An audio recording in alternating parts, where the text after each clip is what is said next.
Assalamualaikum warahmatullahi wabarakatuh. Nama saya Dafa Ghazali Lubis. Saya akan menjawab pertanyaan dari kelompok 1, yaitu jika peramalan permintaan gagal atau tidak sesuai dengan apa yang diharapkan, bagaimana cara mengatasi masalah tersebut? Tentunya perusahaan dapat melakukan evaluasi secara berkala untuk dapat menyelesaikan permasalahan tersebut. Dengan adanya strategi yang diterapkan dapat meliputi konsep DMIC, di mana dengan ada strategi tersebut dapat membantu menyelesaikan masalah yang belum selesai. Pertanyaan kedua dari kelompok 2, yaitu bagaimana cara mengoptimalisasi kapasitas yang dimiliki sebuah organisasi agar dapat menjalankan visi dan misi organisasi tersebut. Jawabannya dengan cara melakukan pengembangan potensi secara berkala agar dapat mengembangkan potensi dari anggotanya. Dengan cara tersebut dapat mengembangkan potensi dari anggota organisasi tersebut dan dapat mengajukan visi misi organisasi tersebut dengan apa yang ditargetkan oleh perusahaan.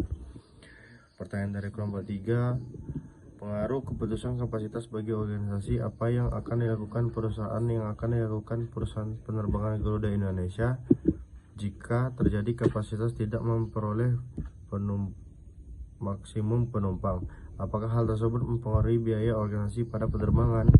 Jawabannya adalah tentu jika permasalahan tersebut berlangsung secara berkala dan terus-menerus akan berpengaruh terhadap operational cost dalam sebuah maskapai. Namun jika hanya dalam satu rute saja yang mengalami permasalahan tersebut, tentunya sebuah perusahaan sudah tahu bagaimana cara menempatkan strategi harga agar dapat menghindari kerugian saat terjadi hal seperti itu. Oke, saya Rehan Zikri, NIM 2019-196, ingin menjawab pertanyaan dari teman-teman yang sudah mengajukan pertanyaan. Di sini ada 3 pertanyaan. Mungkin bisa saya mulai dari pertanyaan kelompok 4, yaitu atas nama Desi Nur Safitri, NIM 2019-155. Pertanyaannya itu, materi Anda kan tentang menyeimbangkan permintaan dan kapasitas pelayanan, dan studi kasusnya membahas tentang perusahaan penerbangan Garuda Indonesia. Menurut pendapat kelompok kalian, bagaimana sih agar perusahaan jasa penerbangan Garuda Indonesia bisa menyeimbangkan permintaan pelanggan dan kapasitas pelayanan agar seimbang untuk menghindari masalah-masalah fluktuasi? Oke, saya jawab. Menurut kelompok kami, cara dari perusahaan jasa Garuda Indonesia dalam menyeimbangkan permintaan pelanggannya yaitu dari pihak Garuda Indonesia melihat dari data pangsa pasar bahwa Garuda hanya bisa memenuhi demand proposition pada segmen tertentu. Berbeda dengan perusahaan jasa penerbangan yang lain seperti Lion Air yang memiliki citra dengan layanan jasa yang murah untuk budget penumpangnya. Karena Garuda di sini sudah naik kelas, pihak Garuda memiliki citra layanan dengan harga yang mahal, maka cara agar menyeimbangkan permintaannya yaitu dengan anak usahanya, yaitu Citylink yang menyasar dengan penumpang dengan budget yang hemat, yaitu lebih sesuai dengan kebutuhan pasar dan ditujukan juga untuk menghadapi kompetitornya seperti Lion Air tadi. Citra Citylink di sini juga menurut kami masih di atas dari para kompetitornya. Untuk kapasitas pelayanan agar seimbang, di sini pihak Garuda Indonesia juga sudah melalui upaya pada peningkatan kapasitas produksi sebesar 13-15% yang ditunjang oleh upaya optimalisasi rute dan peningkatan kapasitas armada. Peningkatan kapasitas produksi tersebut juga salah satunya dilakukan dengan meningkatkan utilitas pesawat yang pada tahun 2017 sebesar dari 9 jam 36 menit ditargetkan menjadi 10 jam 24 menit di tahun 2018. Kemudian saya ingin menjawab juga pertanyaan dari kelompok berikutnya, yaitu kelompok 6 atas nama M. Rezeki Amin, NIM 2019-117. Pertanyaannya itu, dalam perencanaan kapasitas, apa yang sebaiknya dilakukan perusahaan jika kapasitas produk lebih banyak daripada permintaan produk dari konsumen? Jawabannya itu, jika kapasitas produk lebih banyak dari permintaan, perusahaan perlu melakukan evaluasi dan mengidentifikasi faktor-faktor yang sekiranya menjadi hambatan bagi perusahaan. Karena yang kita ketahui, permintaan konsumen tidak selalu bisa kita kendalikan, tetapi bisa kita identifikasi. Perusahaan juga dapat membatasi kapasitas dengan memainkan harga pada pasarnya. Perusahaan juga perlu melakukan perencanaan kapasitas dalam jangka waktu, yaitu waktu yang panjang, waktu menengah, dan waktu yang pendek.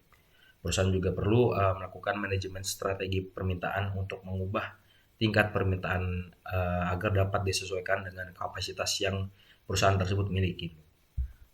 Mungkin itu bisa dilanjut pertanyaan terakhir dari pertanyaan kelompok 7, yaitu atas nama Fajri Syahreza NIM 2019-138. Pertanyaannya yaitu tindakan apa yang bisa dilakukan pihak produsen jika produk yang ditawarkan lebih sedikit dibandingkan dengan jumlah permintaan. Jawabannya yaitu terdapat dua hal yang dilakukan oleh produsen saat dihadapkan dengan kondisi di mana jumlah barang yang ditawarkan lebih sedikit dibanding jumlah permintaan. Yang pertama, di sini ada menaikkan harga barang. Hal ini juga dapat dilihat dari hukum permintaan, yaitu jika harga suatu barang naik, maka jumlah barang yang diminta akan turun, dan begitu pun sebaliknya.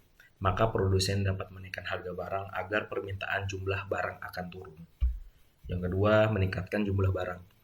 Hal ini dapat dilihat dari hukum penawaran juga, yaitu jika harga suatu barang naik, maka jumlah barang yang ditawarkan akan meningkat, dan begitu pula sebaliknya.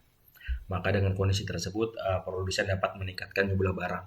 Namun dalam pertanyaan yang udah dipertanyakan tadi, kita lihat bahwa apakah produsen ingin mengurangi permintaan atau menambahkan keuntungan. Jika dilihat dari keadaan yang tercantum, maka pertanyaan tersebut bisa saja jawabannya yaitu menaikkan harga barang untuk mengendalikan permintaan konsumen atau menambahkan kuantitas barang yang ditawarkan sehingga produsen bisa menambahkan keuntungan. Oke, mungkin sekian dari saya. Bisa dilanjut ke teman-teman saya. Terima kasih.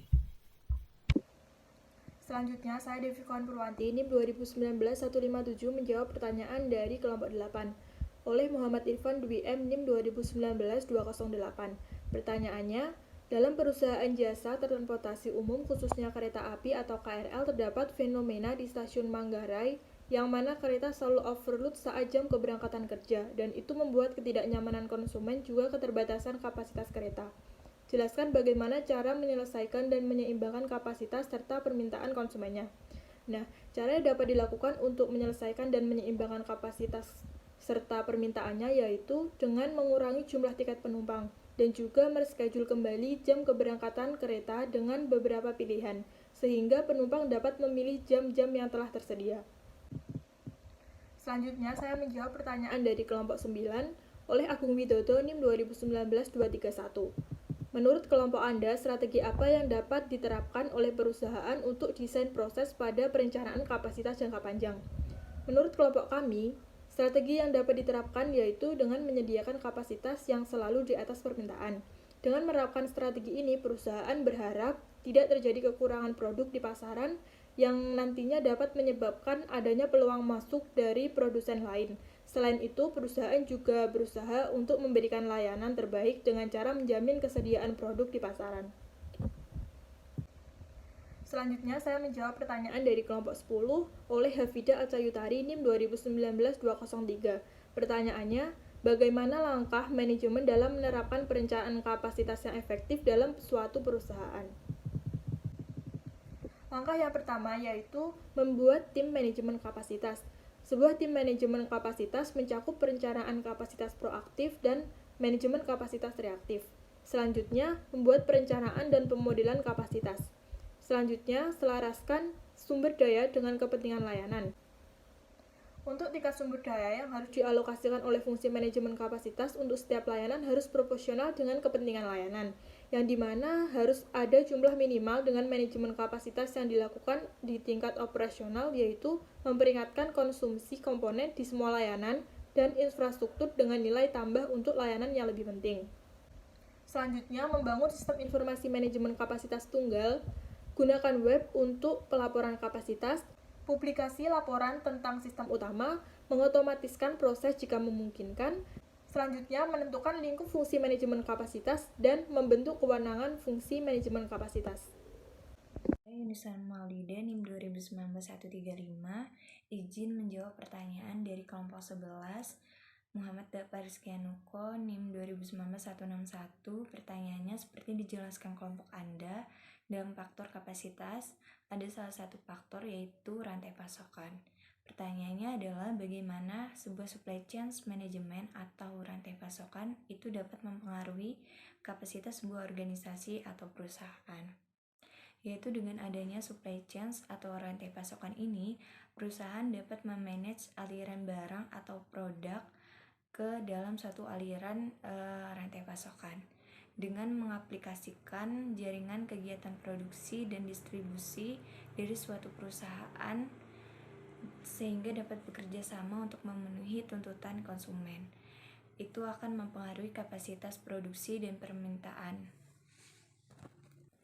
Pertanyaan dari kelompok 12, Pahraija Adi, NIM 2019-417. Bagaimana langkah manajemen dalam menerapkan perencanaan kapasitas yang efektif dalam suatu perusahaan? Dalam menerapkan perencanaan kapasitas yang efektif dalam suatu perusahaan, itu perusahaan harus mempertimbangkan faktor ketidakpastian atau uncertainty dan resiko kerugian atau risk of loss. Adapun langkah-langkah yang harus diperhatikan yaitu menentukan strategi yang maksimal, menentukan suatu keputusan yang bersifat optimis, memperhitungkan resiko yang akan dialami oleh perusahaan di kemudian hari. Hal ini dikarenakan agar resiko yang dialami itu tidak terlalu besar. Kemudian memperhatikan tindakan yang akan diambil. Jika dihadapkan dengan dua option atau dua pilihan, maka perusahaan harus mengambil tindakan yang ketidakpastian resikonya itu minim. Pertanyaan dari kelompok 14, Sarah Sekarwuri Handayani, NIM 2019-145. Langkah apa yang dapat diambil oleh perusahaan untuk menyesuaikan kapasitas mendekati kondisi permintaan? Yaitu dengan merenggangkan kapasitas. Di sini maksudnya adalah beberapa kapasitas produksi itu bersifat elastis dan bisa berubah. Kemudian mengatur jadwal, mengundang konsumen untuk melayani diri sendiri. Tujuannya agar perusahaan itu dapat mengetahui kebutuhan dari konsumen itu sendiri. Kemudian mendesain kapasitas menjadi lebih fleksibel.